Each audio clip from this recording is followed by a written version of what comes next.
On the beat, Mr. H.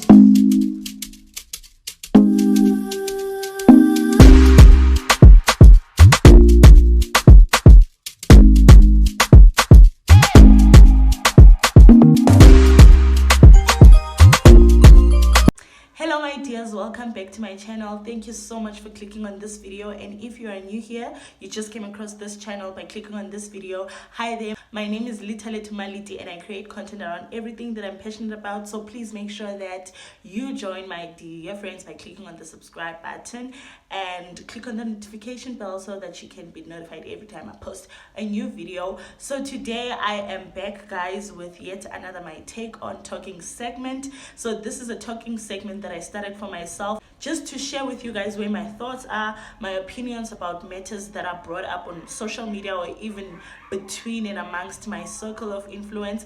And one of the topics that I'm about to share my opinion or what I've learned or my experience with it is hyper-independency, because I'm currently doing some work on myself.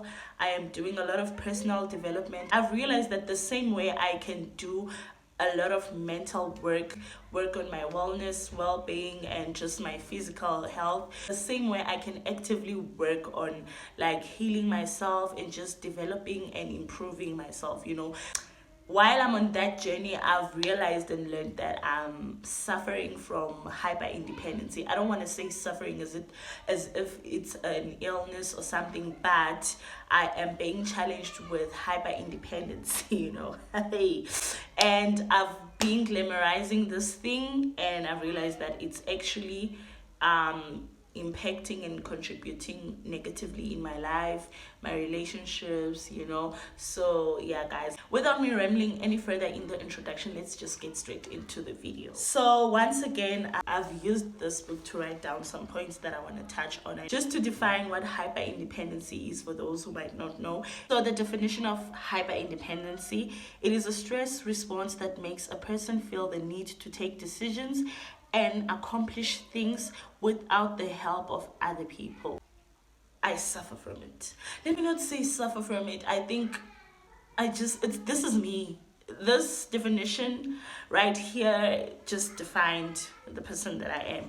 And some 8 signs, this is not everything, but signs that shows that you are an hyper-independent person. The first one is you like doing things by yourself. You do everything by yourself. You have a hard time asking for help. You reject help when offered. You trust no one else to do a good job on tasks. You are an overachiever and a workaholic. And you love making decisions without anyone else's input. You like taking on responsibilities at home or at work, and you dislike people who overly express themselves. You misunderstand them as complaining. All of those signs. I think mine stems from parentification. Don't worry, guys, I didn't know this word up until I read up on it, because I was reading a lot. You know what, guys, since I'm doing this personal development and whatever, like, I'm trying to find out why I'm acting the way I'm acting in relationships or towards people, why I react the way I react, you know, towards situations, you know. So I've been doing a lot of research and watching videos and reading up on the internet, and I discovered that my hyper-independency stems from parentification. It occurs when a child is regularly expected to provide emotional or practical support for a parent instead of receiving that support themselves, you know. So if you've been watching my videos, you know I've touched on the fact that I'm a firstborn at home. So I think that's where I was this child that was like playing the role of a parent, like when it comes to my siblings. And I think a lot of other firstborns, if you're a firstborn child at home, you can relate to this, because obviously you're the eldest, so you are responsible for the little ones, to make sure that they've eaten and like everything is just sorted out at home. So I think mine stems from that, and I grew up with that thing of I don't need help and I have to do everything by myself, you know. But now I'm literally trying to get rid of it, because guys, I am trying to step into my feminine energy, you know. But I will touch on that. As much as something could be bad for you, it can also be good for you. I personally feel like my hyper independency has helped me with being financially independent and just capable of running a household, you know, because I moved away from home at the age of 19, and it was easy for me. It was, I could clean the house by myself, I could cook, like everything. Hey, guys. And like now, speaking of it, it sounds, it's not right, guys. Yes, it's not right, guys, for a child to be an adult. And I've always joked about this to people, that I sometimes feel like I'm a 30-year-old trapped in a 22-year-old body, you know. I used to say it last year. I used to say I feel like I'm a 30-year-old trapped in a 21-year-old. Now I'm 22.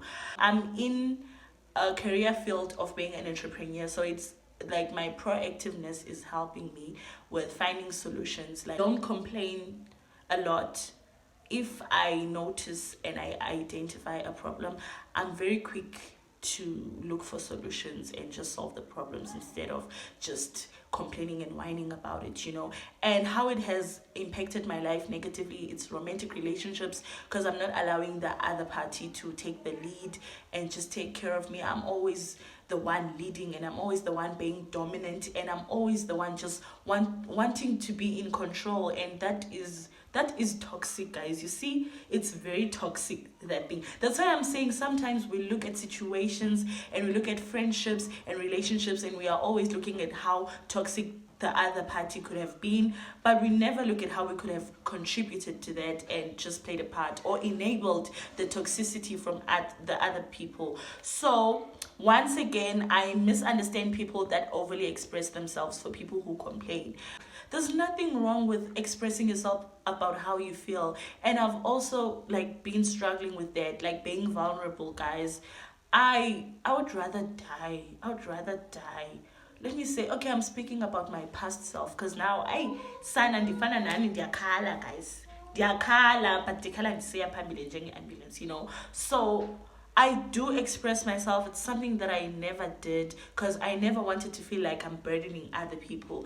And in return of feeling like I'm burdening other people, I deprived myself of so many good friendships and like associations with people, because I was like, I don't want other people, man, who will come into this side of the world, because you guys are gonna burden me with your problems. You see how toxic hyper independency thing can be, guys. So also, guys, it's so bad to a point where if I run out of data and my cosmetics are finishing, I won't even ask my mom for a cent, to a point where literally you never even ask me for anything. You don't even tell me when you are struggling with something or whatever, because now I only bother my mom emotionally. I always guess shame, she's always there, but financially I would never ask anything from her. And now I've started being a child, and it is so nice. So when I fell sick, guys, I think I've shared a bit about it. I felt sick, I couldn't walk, I couldn't bath myself, I couldn't do anything. I feel like God was trying to prove something to me, that I really need people. That's when I really needed people, because I couldn't do anything by myself. The only thing that was perfectly working was my mouth, my eyes, my ears, and my mind. But like my mobility, I needed people. And my friends, my family, they showed up for me in such an incredible way, guys. And it was like done out of unconditional love, because it was not like they wanted something from me, you know. It's not like they were doing it to get something out of it. They were just doing it because I was just in a situation where I needed help, and it was not even like monetary help, but just help. And I sat and thought to myself, would I do this to these people? Would I show up the same way? And I'm glad. Yes, I am grateful and I'm happy that God made me go through that before anyone else around me went through like something tragic like that, you know.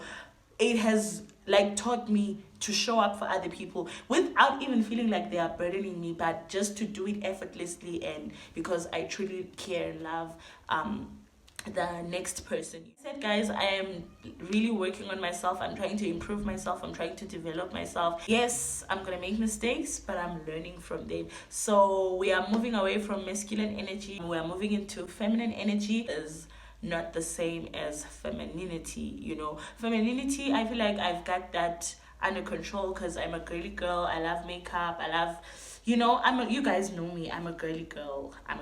So femininity, that side and that part of things, I've got it under control. But feminine energy, so being in a feminine energy, like flowing and radiating in your feminine energy, means that you are in a state of being, receiving, self-expressive. You are free and you let go of control and you're allowed to be taken care of. Guys, that's the energy we are moving into. And the masculine energy is being assertive, doing and providing, being proactive, solving problems and dominant, having the logic, the drive, and being aggressive. And I feel like, guys, those qualities, characteristics of masculinity, guys, I can't imagine how it feels like to date someone like me, a girl like me. I have all these masculine attributes and I also want to be in a relationship with a masculine person. And guys, something that I found out about girls that are too much in their masculinity is that they attract the guys that are in their feminine energy, because obviously you can attract the same, you know. So you're always attracting guys who want to be babied, guys who want to be taken care of, like exactly what the feminine energy characteristics are. You attract those people that are in that. And then guys, yes, now I've been in a situationship with a person like that. Also, am I gonna cut this part or am I gonna keep it in this video? I'm gonna keep it, guys. I'm gonna keep it. Guys, it explains everything. Because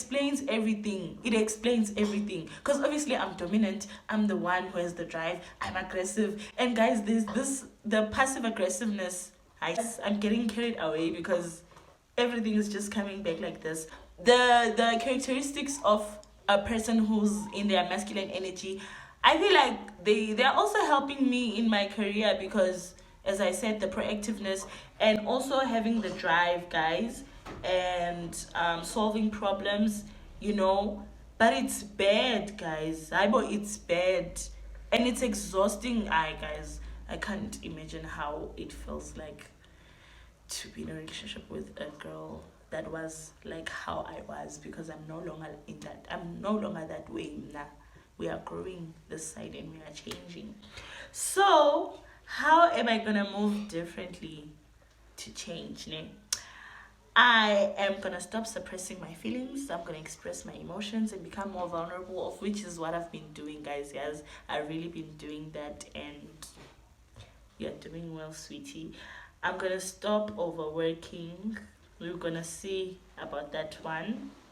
And I'm gonna stop rejecting help, stop being afraid to ask help, like feeling like I'm burdening other people, because I saw that sometimes it's not like people don't want to help you.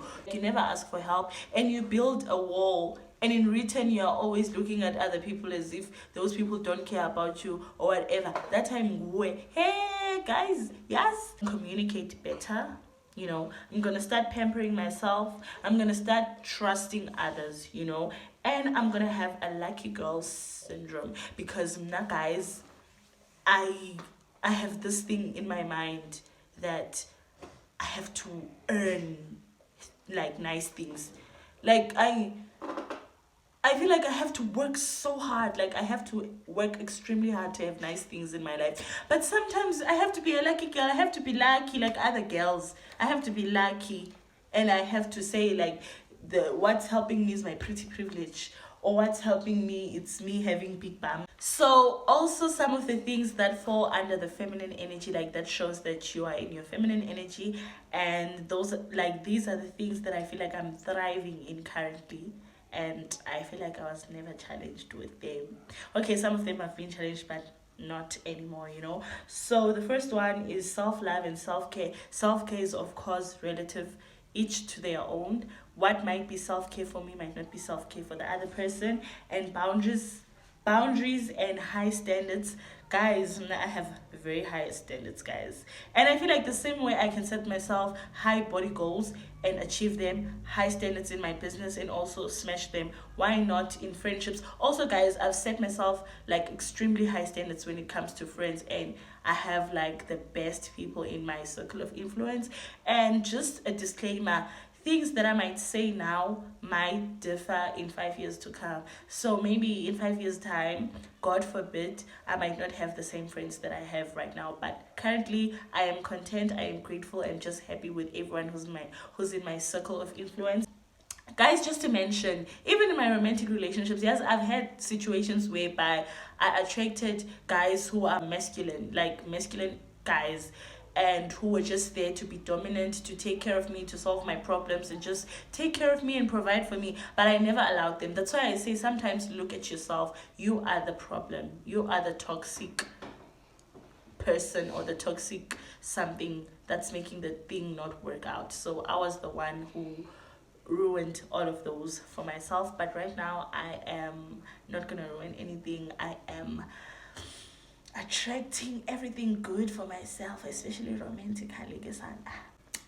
Confidence and authenticity, I never struggled with that. I've always been authentic. Okay, not always, maybe in high school I've struggled a bit and I was all over the place, but I'm authentic. I have confidence. That and manifestation, I'll one day share with you guys in a video how I manifested living by myself in Durban. I manifested that at the age of 4. Like, my mom reminded me and was like, do you remember when you were 4 years old? Not 4, I'm lying. I was 8 or 9, because my dad took me to a family vacation in Durban, and when I came back, I was like to my mom and my grandmother, I'm one day gonna live and work in Durban, and that came to pass. So manifestation, rest and recharge.